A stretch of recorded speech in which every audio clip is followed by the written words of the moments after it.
Good evening, ladies and gentlemen, and welcome back to the Bourbon Basement. I'm Ryan. And I'm Steve. What are you giggling at? Good evening, ladies and gentlemen.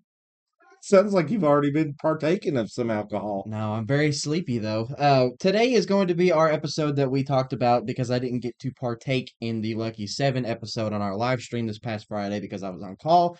Today is going to be my tasting and review of this bourbon. I cheated and I actually had a little bit before. Not this episode, but I actually had a little bit before to celebrate the end of my on-call week. So I already know what to expect, but I'm still going to express my opinions and what I am experiencing from this bourbon. Basically, just doing my part from what I missed out on Friday night. Yeah, so if you missed our live episode, you can go back and watch that. You'll get our producer's opinion, and you'll get my opinion, and you'll see Ryan avoiding the bourbon. I didn't want anything to do with it while I was on call. I said And it'd be my luck that someone would watch that and be like, Ryan's drinking bourbon while he's on call. so we need it to do. So what we're doing, if you didn't see our live episode, this is the Lucky Seven. This is the Frenchman. Uh, it is a Kentucky straight bourbon finished in French oak barrels, and it is 113 proof.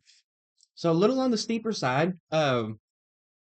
We've been doing a lot of lower proofs here recently. It feels like 100 and below, I think so, but we've also done a lot of source bourbons, distilling producer and that's bourbons. why they're such lower proofs because they're trying to get the money back out of those barrels that they're paying for. You know how it goes. Um, Go ahead. Well, if you haven't seen any of our live episodes, you ought to click over on the live tab and watch some of those. It's a lot of this, just a little bit of history and a little bit of more kind of banter. This is going to be a short episode. We're here to get down to the nitty gritty. Because We my opinion is important. we want Ryan's opinion. So I don't you think go we've on ever. you go on and get to the tasting. I'm gonna I don't think we've ever done this before. Like if one of us has missed it, We that we've haven't. gone We've back never and done made it something. up like this. I mean, we've done it like behind the scenes and gave our opinion to each other, but we've never give it to an audience. So So let us know what you think about this kind of thing. If one of us, because we both have on-call rotations for our careers, so there and will be vacations and everything, where maybe just one of us will do the live show. there will be episodes where it was only 50% of our opinions on the bourbon, whatever reason that may be. Let us know if you like going And back and doing little episodes like this. they are different. Our opinions are different Extreme couldn't be more opposite on on it. most bourbons.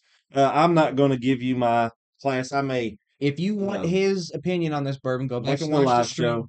I'm not going to give it. I may add on to a little bit about what you say about it though, and kind of give you a thought or two, something. It's just something that you remember Yeah. trying and hmm what you ought to remember it. It was less Oh, than a week ago. cheers. Cheers. Here. Happy Wednesday. Hump day. Oh, I yeah. saw a video before I get into this. I saw a reason. It said alcoholics find any reason to drink. We're not alcoholics, and we don't promote alcoholism, but we do enjoy a fine bourbon from time to time. But it said, let's see, I forget what some of the things were. I just, see, I have to be If able. you're going to tell the story, you got to I have the know, story I ready. know, I know. Monday, I think it was like work sucked or something, Yeah. so he gives a cheers. Uh, Tuesday, kids getting on my nerves or something like that. Wednesday, he said hump day, and Yeah. then Thursday, and so on, so on. And then some of the other ones were like Saturday. He's like, "Why are you drinking?" He goes, "It's Saturday." They said, "That's what I'm saying." And then, yeah, but it was funny. Sounds Uh, like a good one. it was a Not lot of as fun. funny as the Bourbon Basement episodes, though. Not near as funny as that. They are train wrecks to say the least. Uh, They are. it's a lot funnier if you actually see the video rather than me butchering the description of it. But anyway, So some of the comments we had while you're getting your acclamation there and everything, some of the comments we had on this were, what's the French oak? What's it add to it? So look for stuff like that. So maybe you can answer that question because honestly, I didn't get the Frenchy oak kind of finish in there. and see, I'm gonna go ahead and add in because I did cheat before this episode and had it before. I did get the oakiness out of this. I think it comes through very, very strong, but I'll touch on that more when I actually get I get deeper into oaky this. barrel and smoke, but I didn't get the French, what the French barrel did Mm, different. Does that makes more sense? Okay.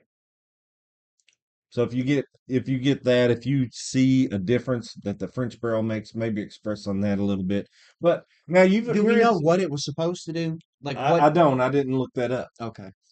But go into your nose. We didn't talk about your nose. It's very sweet to the nose, but believe it or not, the oakiness actually comes through a lot in the nose on this one for me.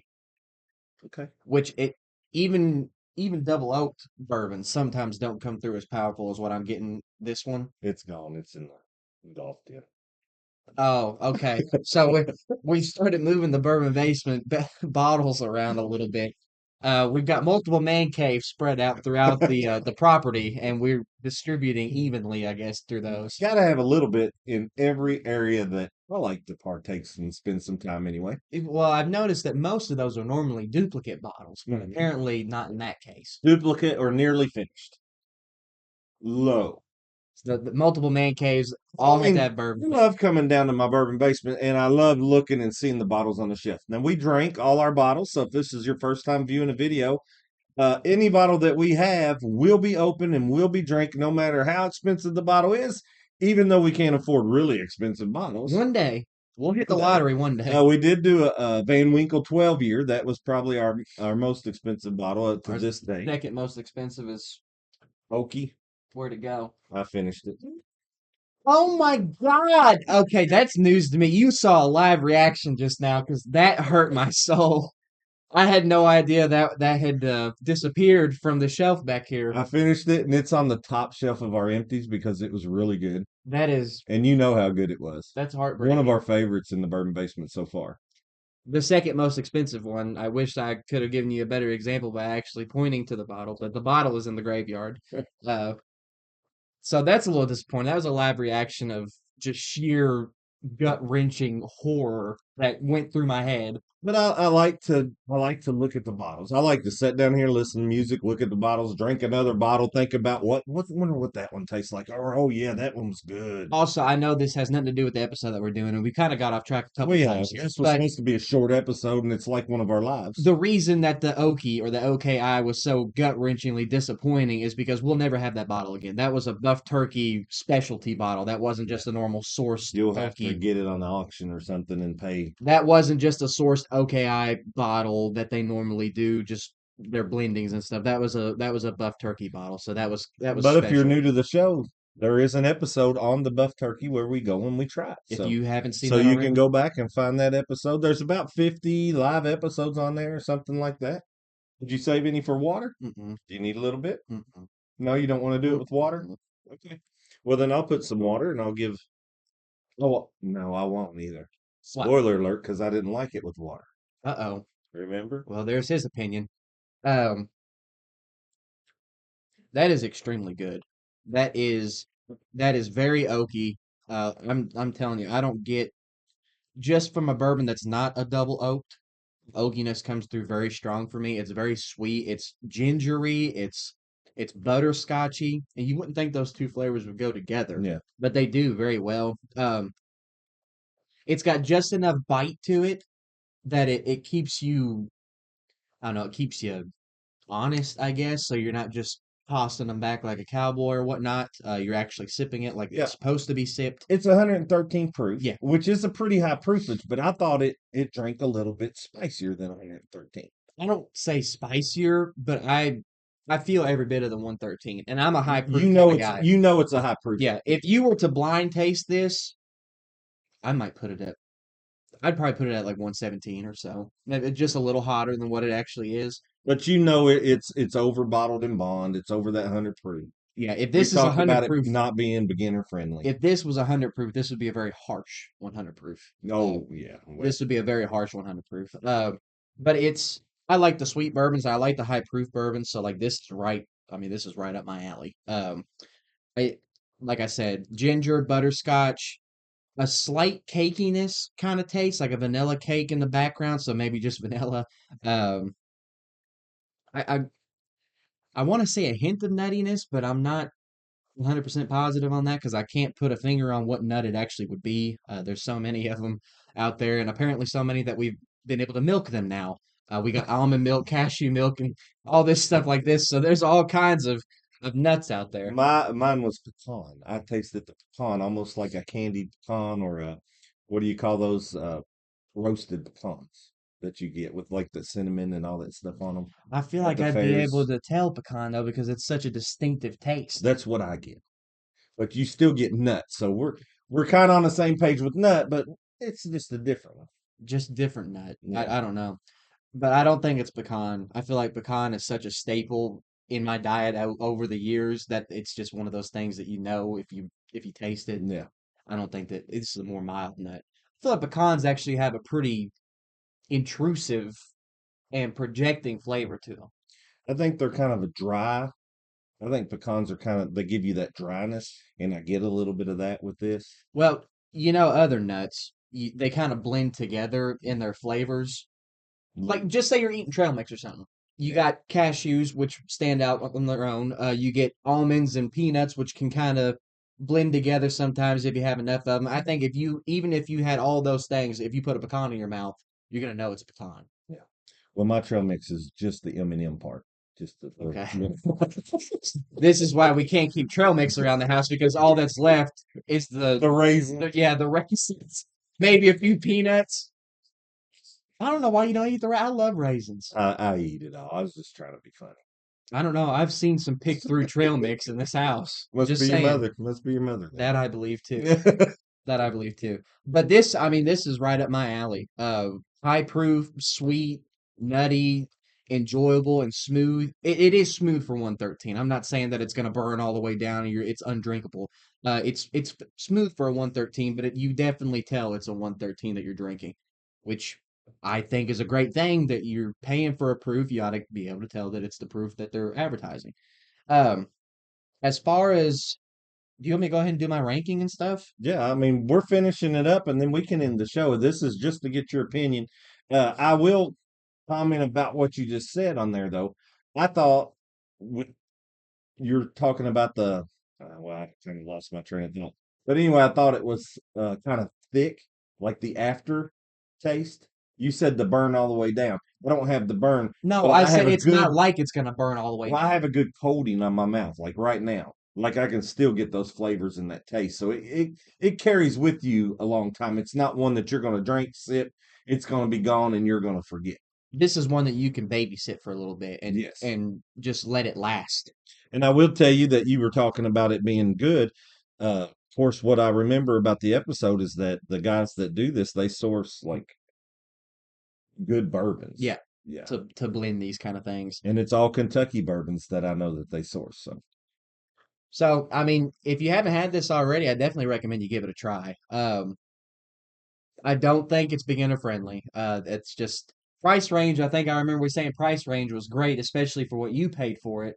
Because we apparently got a steal on these bottles, but I don't think it's beginner friendly. I think that if you try this first bourbon out, you're going to be turned off of bourbon really quickly. Same could be said about any other alcohol. If you go with a higher proof, you're probably not going to like it very much if your throat is on in lava, you know. But I really enjoy it. Like I said, right up my alley as far as bourbon goes. It's got a very nice color and stuff. I didn't even talk about the color, but it does have a very nice deep amber color, I which I think that enjoy. comes with the multiple barrels. I I think think it so. gets a good dark finish. It gets a very nice finish to it.